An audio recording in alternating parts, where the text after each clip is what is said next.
Hello दोस्तों, नमस्कार। आप सभी लोगों का स्वागत है मेरे यूट्यूब चैनल इन्वेस्ट विद अमन में एक बार फिर से। आज ही के दिन अडानी बिलमार्क के नंबर्स भी आए थे, उसको मैंने अपने चैनल पे कवर किया है, तो आप उसको गो थ्रू कर सकते हैं और उसको भी स्टडी कर सकते हैं और मैं उसका लिंक भी आपको डिस्क्रिप्शन में दे दूंगा।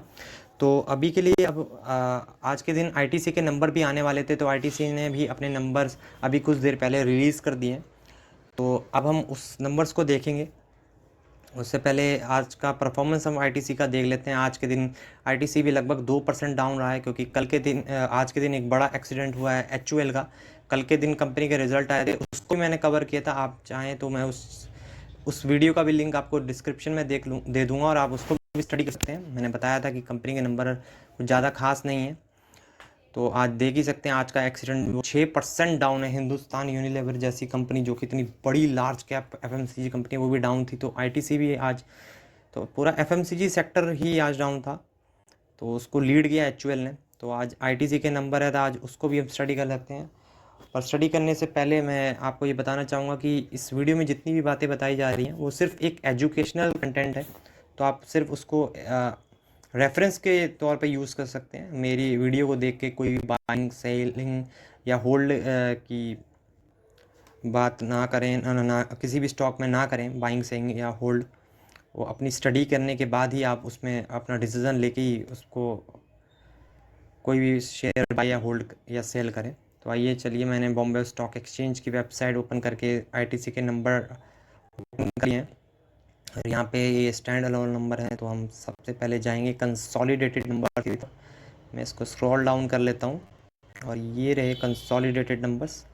इसको मैं बढ़ा कर लेता हूँ थोड़ा सा। इसका सीक्वेंस पहले हम देख लेते हैं कि नंबर किस तरह से प्रेजेंट किए हैं कंपनी ने।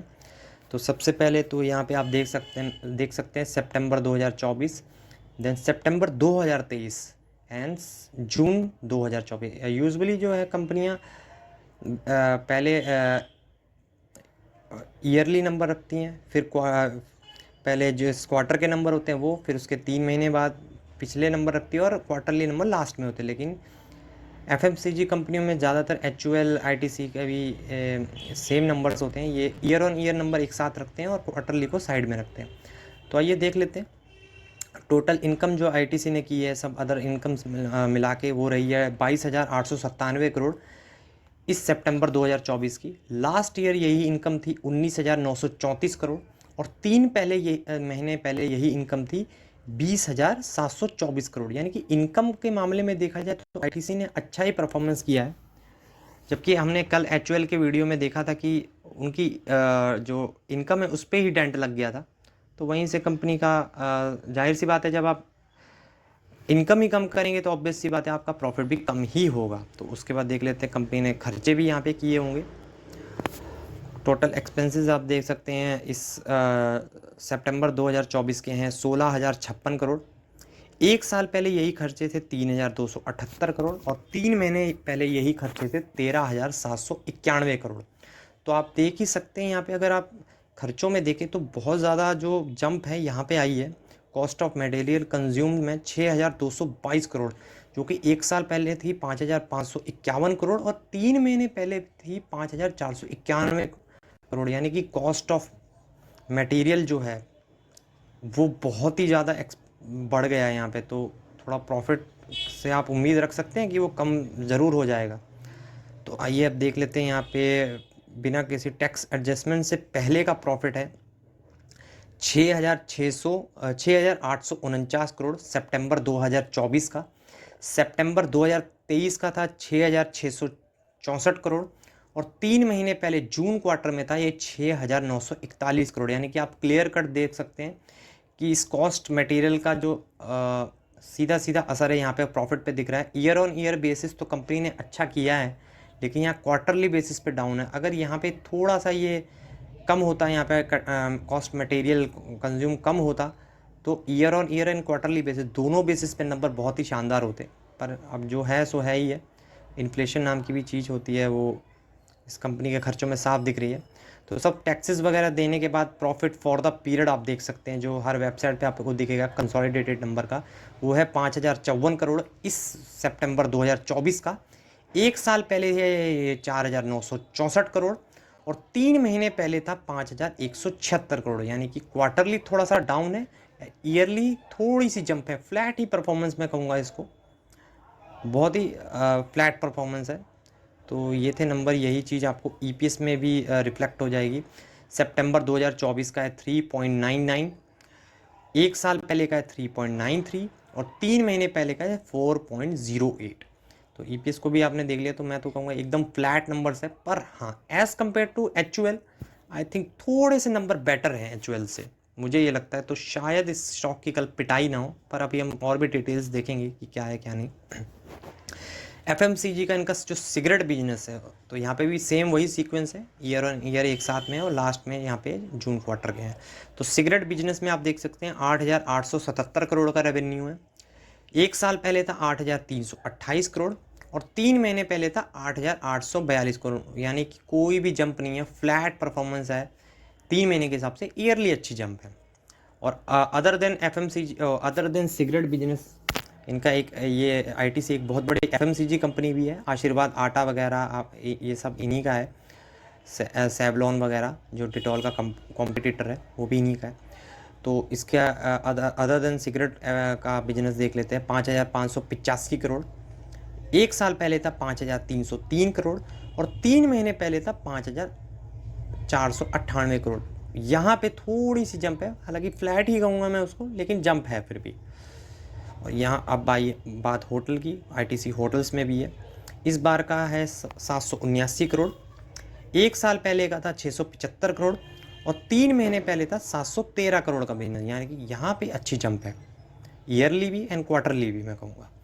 एग्री बिजनेस की बात करते हैं, 5,845 करोड़ इस सितंबर 2024 का, एक साल पहले था 3,987 करोड़, यानी कि ईयरली तो बहुत ही शानदार जंप है यहाँ पे आईटीसी के एग्री बिजनेस में। और वहीं 3 महीने पहले था ये 6,997 करोड़, यानी कि क्वार्टरली बेसिस पे ये डाउन है। ठीक है, paper board and paper and packaging के यहाँ पे हम देख लेते हैं 2,114 करोड़, एक साल पहले था 2,069 करोड़ और 3 महीने पहले था 1,976 करोड़, यानी कि ये बिजनेस भी अच्छा ही ठीक ठाक है। अदर्स बिजनेस में आपको बताना चाहूँगा, यहाँ पे आईटीसी का इन्फोटेक का बिजनेस भी है, यानी कि आईटीसी जो है वो आईटी की क्या काम भी करती है। इस अभी रेवेन्यू बहुत छोटा है और इसमें और भी 2-3 बिजनेसेस हैं, इसलिए इसमें अदर्स लिखा आ रहा है। तो वो है 1,004 करोड़, एक साल पहले था 912 करोड़ और 3 महीने पहले था 946 करोड़। तो आपने देख लिया सेगमेंट वाइज रेवेन्यू भी तो ठीक ठाक ही है, फ्लैट ही परफॉर्मेंस है। तो आइए इसकी थोड़ी इन्वेस्टर प्रेजेंटेशन भी मैंने यहाँ पे ओपन करके रखी हुई है, उसको भी एक बार गो थ्रू कर लेते हैं कि किस तरह के प्रेजेंटेशन यहाँ पे रही है।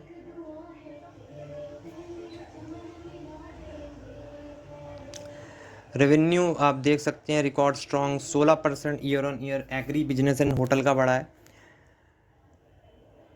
डिमांड कंडीशन यूजुअली है, आप हर एफएमसीजी कंपनी के कमेंट्री में एक चीज़ कॉमन नोटिस करेंगे कि हर कोई किसी ने एक ही कमेंट्री दी है, usually heavy rain in the part of the country, high food inflation and sharp escalation in certain input cost, यानी कि हर जगह रेन का जो प्रॉब्लम है ये हर एफएमसीजी कंपनी के कमेंट्री में आपको मिलेगा ही मिलेगा। एंड हाई फूड इन्फ्लेशन भी एक दूसरा वो है जो आपको हर उसमें मिलेगा ही मिलेगा। एफएमसीजी की ग्रोथ यहाँ पे आप देख सकते हैं, revenue 5.57% year on year x notebooks, cigarette business में 7.3, PBIT 5.1, profit before income tax, hotel का भी आप यहाँ पे देख सकते हैं 12 यहाँ पे आप ये चीज़ें पढ़ सकते हैं इनकी इन्वेस्टर प्रेजेंटेशन खोल के, थोड़ा सा और स्क्रॉल करके हम देख लेते हैं थोड़े से ये जैसे कि मैंने आपको अभी इसके ब्रांड्स बताए थे, ITC master chef, Bingo snacks, sunrise biscuit में भी है ये। तो बहुत बड़ी कंपनी है और बहुत सारा अलग अलग प्रकार के बिजनेस ये करती है। थोड़ी सी चीज़ें मैं आपको और दिखाना चाहूँगा यहाँ पे इन्वेस्टर प्रेजेंटेशन।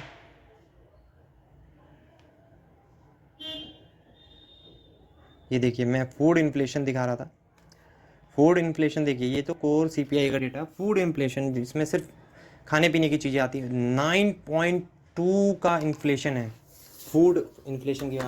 आज ही के दिन अगर आप देखेंगे तो वेस्ट लाइफ फूड वर्ल्ड जो कि इंडिया में मैकडोनल्ड को ओन करती है, उनके नंबर्स भी आए हैं और बहुत ही ज़्यादा ख़राब नंबर्स है। और उनकी कमेंट्री भी आप देखेंगे तो उन्होंने भी इसी चीज़ को मेंशन किया है कि इंडिया में जो फूड इन्फ्लेशन है बहुत ज़्यादा हाई है इस वक्त, इसलिए उनके मार्जिन बहुत ज़्यादा इम्पैक्ट हो रहे हैं। और कंपनी शायद, आई थिंक, मैंने ठीक से स्टडी तो नहीं किया है, पर आई थिंक कंपनी लॉस में ही आ गई है वो दोबारा से।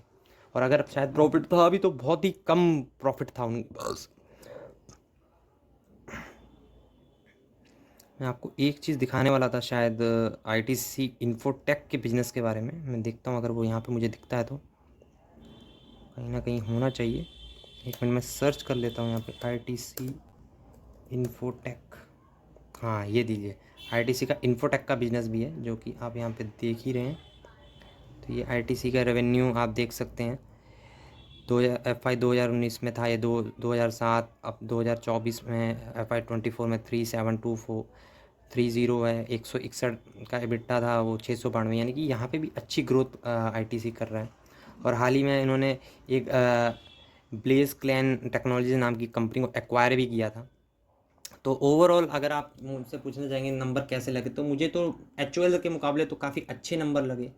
और ये देखने वाली बात होगी, कल इसको ये सहारा मिलता ही नहीं। और यहाँ पे मैं इस कुछ एस्टिमेट्स भी यहाँ पे खोल के रख देता हूँ आपके सामने, जो कि ईटी मनी का पोल था। उन्होंने 5079 का पोल किया था और पैट का, जबकि 5078 का आया है, जो कि आसपास ही है। और रेवेन्यू 18,068 करोड़ का था रेवेन्यू।